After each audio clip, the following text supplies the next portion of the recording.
are in the fabulous Egadi Islands. We're here on a pretty interesting and fabulous boat, really, a trimaran. It's a Neil 47, belongs to Gregor Tarjan, and he's been after a sail that's dynamic, easy to use for short-handed purposes. He basically sails the boat alone or with his wife, Florence.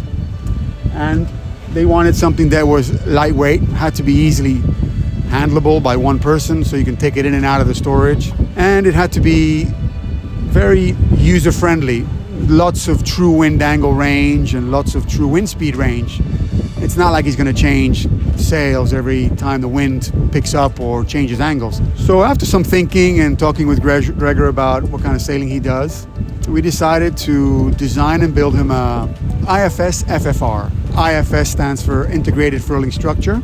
The integrated furling structure means there's no anti-torsion cable, and the job of furling the sail comes down to the structural lens in the luff of the sail. That's made of high modulus fibers and transfers the torque from the furler at the bottom to the head so that the head starts spinning and the sail starts furling away. And the FFR means flat furling reacher. So it's obviously a flat sail rather than a spinnaker, and it's for reaching. The true wind angle range of this sail is 60 true wind angle all the way through to 130. If you use it without the mainsail, you can get down to obviously true wind angle 180. So that's the range that we can get out of this sail. So this sail also had to be very easy to handle.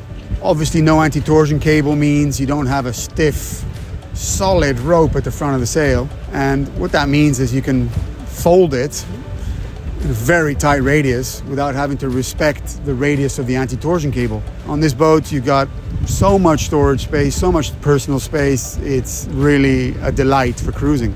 Some monohulls or smaller boats, have to push the sail into a corner because that's the only place they've got left. Once you've taken into account all the toys, the stand-up paddle boards, the fishing lines, the barbecues, and all these things. So it needed to be able to be pushed easily into any corner that you can find on a boat. The lightness also affects how quickly the sail takes its shape with wind strength and as much controllability. Ease the halyard, the sail gets deeper, and the lack of anti-torsion cable helps to make the sail go deeper.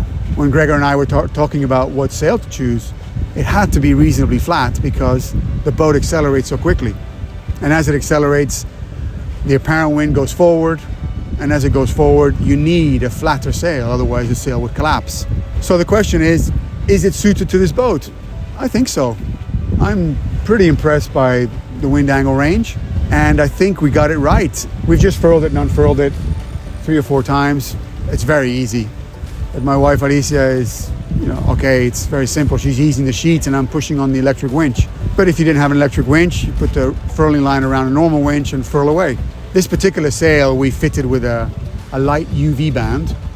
So we'll wait until we get into the port of Favignana, and when we're nicely securely anchored, we'll take the time to go forward, with no danger because of a boat moving, and take the sail down, put it in its bag and put it away. We don't want you to leave the sail up in the sun for days and days, weeks and weeks on end, because it is a light cloth. And like it or not, that light cloth cannot take heavy UV protection. Otherwise, the leach of the sail would have a terrible shape and be compromised in its performance. Deciding what sail to buy is not that clear, maybe not that easy. We sat down and he said to me, I'm lacking some power in the light winds and I'm lacking some power, sort of downwind. I've got a spinnaker, it's in a sock, I'm single-handed, and I want to be able to maybe even use this sail on its own.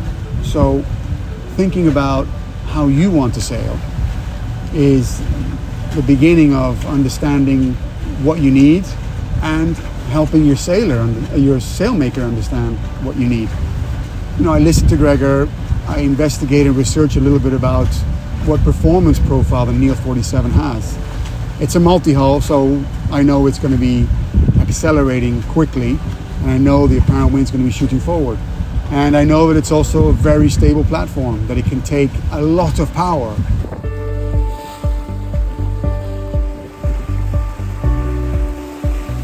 So we're at the front of the Neil 47, and I wanted to just show you a little bit about the hardware that we need for the sail. We can see a Fachknor furler, and the sail's connected to that furler.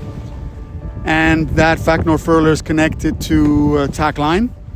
And then we have a furling line, which leads back to the cockpit and the powered winch. So the setup is pretty straightforward. You don't need an adjustable tack line. This boat has it. But you could have a pad eye, simple pad eye on the bowsprit and just connect the furler to the pad eye. The rope goes all the way to a powered winch, and it's continuous. So it goes to the winch and then around the winch a few times and then back again to the furler, which I'll demonstrate here. So these are the two furling lines, the ones going to the winch and back from the winch. And this is removable, so once you're done with the sail, just take it off the winch, and it's simple enough to just store it away with the furler, the sail, and the bag.